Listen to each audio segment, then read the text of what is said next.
Մենք կարիք ունենք Աստծո հոգու զորությանը։ Եթե մենք տրտնջում ենք, եթե մենք խռովում ենք, եթե մենք բողոքում ենք, եթե մենք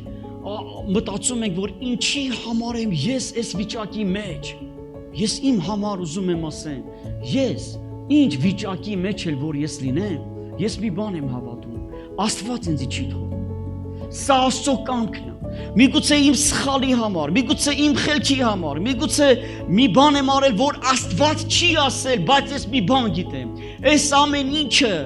Աստված բերելու է բարիի համար, որ ես ապաշխարեմ, որ ես հասկանամ, որ ես կանգնեմ, որ ես իրան ճանաչեմ, որ ես իրան փառավորեմ, որ ես իմանամ, որ նրանից բացի էլ ոչ մեկը չկա։ Եվ ես չպիտի ունենամ հարցեր, ինչու իմ կյանքի մեջ էսպիսի բան կապարվում։ Ինչու ես թույլ տվել։ Ու մարդս էլ չուղեմ ինչ-որ մեկին ու ասեմ, նա է մեղավոր, ես մի բան գիտեմ։ Աստված ինձ եւ քեզ համար խոսք ունի ասած, քո մարզը անգամ չի կարա սև լինի սպիտակի առանց Աստծո կամքի։ Ուրեմն իմ կյանքի մեջ, քո կյանքի մեջ ինչ որ կատարվում է, Աստված հետևում է դրան։ Եվ ամեն ինչը բարիի է տանել։